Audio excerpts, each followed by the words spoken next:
பூலோகத்தில் ஒரே தெருவில் செருப்பு தைக்கும் தொழிலாளி ஒருவனும் செல்வந்தர் ஒருவரும் வாழ்ந்து வந்தார்கள். செருப்பு தைக்கும் தொழிலாளி தனது கடையில் ஒரு ஓரத்தில் பெருமாள் படம் ஒன்றை வைத்து அதை தினமும் வணங்கி வந்தார். அந்த செல்வந்தரோ தனது வீட்டில் பெருமாளுக்கு மிகப்பெரிய பூஜை அறையை கட்டி அந்த பூஜை அறையில் மணிக்கணக்கில் அமர்ந்திருந்து பெருமாளை வணங்கி வந்தார். ஆனால் என்னதான் அவர் தினமும் பெருமாளை வழிபட்டு வந்தாலும் 7 தலைமுறைகளுக்கு அவரிடம் சொத்துக்கள் இருந்தாலும் மன நிம்மதி இல்லாத ஒரு வாழ்க்கையை தான் அவர் வாழ்ந்து வந்தார். நீண்டகால நோய்களாலும் அந்த செல்வந்தர் பாதிக்கப்பட்டிருந்தார். ஆனால் அந்த செருப்பு தைக்கும் தொழிலாளியோ அவனிடம் செல்வம் இல்லாவிட்டாலும் மன நிம்மதியான ஒரு வாழ்க்கையை வாழ்ந்து வந்தான். நல்ல உடல் ஆரோக்கியத்துடன் மகிழ்ச்சியான ஒரு குடும்ப வாழ்க்கையையும் அந்த செருப்பு தைக்கும் தொழிலாளி வாழ்ந்து வருகிறான். பூலோகத்தில் நடக்கும் இந்த நிகழ்ச்சிகளை தேவலோகத்தில் இருக்கும் நாரத முனிவர் பார்த்து கொண்டிருக்கிறார். அப்போது அவரது மனதிற்குள் ஒரு சந்தேகம் ஒன்று எழுகிறது. அதாவது இந்த பணக்காரனும் செருப்பு தைக்கும் தொழிலாளியும் பெருமாளை மனப்பூர்வமாக வணங்குகிறார்கள். இன்னும் சொல்ல போனால் செருப்பு தைப்பவனை விட பணக்காரர் பெருமாளை அதிக நேரம் நினைத்துக் கொண்டிருக்கிறார். அப்படி இருக்கும்போது செருப்பு தைக்கும் தொழிலாளிக்கு கிடைக்கும் மன நிம்மதி பணக்காரருக்கு ஏன் கிடைப்பதில்லை? பெருமாளுக்கு ஏன் இந்த ஓர வஞ்சனை என்று நாரதர் எண்ணுகிறார். உடனே தனது சந்தேகத்தை தீர்த்து கொள்ள வேண்டும் என்று முடிவு செய்த நாரதர் உடனடியாக பெருமாளை சென்று சந்திக்கிறார். அப்போது நாரதர் பெருமாளை பார்த்து, எம்பெருமானே, ஒரே தெருவில் வசிக்கும் செருப்பு தைப்பவனும் பணக்காரனும் உங்களுடைய பக்தர்களாகவே இருக்கிறார்கள். ஆனால் செருப்பு தைப்பவனுக்கு நல்ல நிம்மதியான வாழ்க்கையையும் உடல் ஆரோக்கியத்தையும் கொடுத்த நீங்கள் பணக்காரனுக்கு மன நிம்மதியையும் கொடுக்காமல் நோய்களை கொடுத்துள்ளீர்களே, ஏன் இந்த ஓர வஞ்சனை என்று நேரடியாகவே கேட்கிறார். அப்போது பெருமாள் நாரதரை பார்த்து, நாரதா, இந்த கேள்விக்கு உனக்கு விடை தெரிய வேண்டும் என்றால் நீ பூலோகத்திற்கு சென்று நான் சொல்வது போல் செய்ய வேண்டும் என்று சொல்கிறார். நாரத பெருமானும் தேவ ரகசியத்தை தெரிந்து கொள்ள வேண்டும் என்ற ஆர்வத்தில் பூலோகத்திற்கு செல்ல சம்மதிக்கிறார்.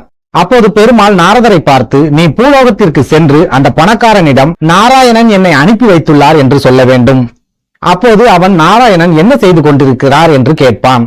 அப்போது நீ நாராயணர் ஒரு ஊசியின் காதுக்குள் யானையை நுழைப்பதற்கு முயற்சி செய்து கொண்டிருக்கிறார் என்று கூற வேண்டும். அதன் பிறகு செருப்பு தைக்கும் தொழிலாளியையும் சந்தித்து இதே பதிலை நீ கூற வேண்டும். அதன் பிறகு அவர்கள் இருவரும் என்ன பதில் சொன்னார்கள் என்று என்னிடம் வந்து நீ சொல்ல வேண்டும் என்று கூறுகிறார். பெருமாளின் கட்டளையை ஏற்றுக்கொண்ட நாரதர் உடனடியாக பூலோகத்திற்கு செல்கிறார். அங்கு சென்று பணக்காரரை சந்திக்கும் நாரதர், ஐயா, நான் தேவலோகத்தில் இருந்து வருகிறேன்.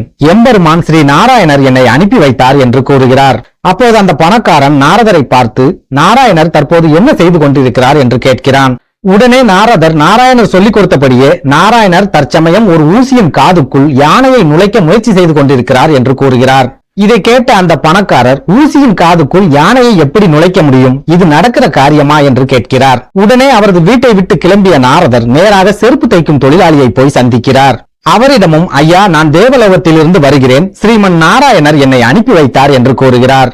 உடனே அந்த செருப்பு தைக்கும் தொழிலாளியும் நாராயணர் தற்சமயம் என்ன செய்து கொண்டிருக்கிறார் என்று கேட்கிறான். அப்போது நாரதர், நாராயண பெருமாள் ஒரு ஊசியின் காதுக்குள் யானையை நுழைக்க முயற்சி செய்து கொண்டிருக்கிறார் என்று கூறுகிறார். இதை கேட்ட அந்த செருப்பு தைக்கும் தொழிலாளி, இதில் என்ன பெரிய அதிசயம் இருக்கிறது? ஒரு பெரிய ஆலமரத்தையே சின்ன விதைக்குள் அடைத்தவர் நாராயணர். அது மட்டுமில்லாமல் இந்த பிரபஞ்சத்தையே தனது வாய்க்குள் அடக்கி காட்டியவர் அவர். அப்படி இருக்கும்போது ஊசியின் காதுகளுக்குள் யானையை நுழைப்பது அவருக்கு என்ன பெரிய விஷயமா என்று கேட்கிறான். இதை கேட்ட நாரதர் உடனடியாக தேவலோகத்திற்கு சென்று நாராயணரை சந்தித்து அவர்கள் இருவரும் சொன்ன பதிலை கூறுகிறார். அப்போது நாராயணர் நாரதரை பார்த்து, நாரதா, கடவுள் பக்தி என்பது வெறும் பூஜை புனஸ்காரங்கள் மட்டும் செய்வதில்லை. பூரண நம்பிக்கையுடன் நீயே சரணம் என்று இறைவனின் பாதங்களை பற்றி கொள்வதே உண்மையான கடவுள் பக்தி. அப்படி உண்மையான பக்தியோடு இருக்கும் பக்தர்களுக்கு மட்டுமே பூலோகத்தில் மன நிம்மதி என்பது கிடைக்கும் என்று சொல்கிறார் நாராயணர். நாராயணர் சொன்னதை கேட்ட பிறகுதான் நாரதருக்கு அந்த பணக்காரர் ஏன் நிம்மதியில்லாத வாழ்க்கையை வாழ்கிறார் என்பது புரிய வருகிறது.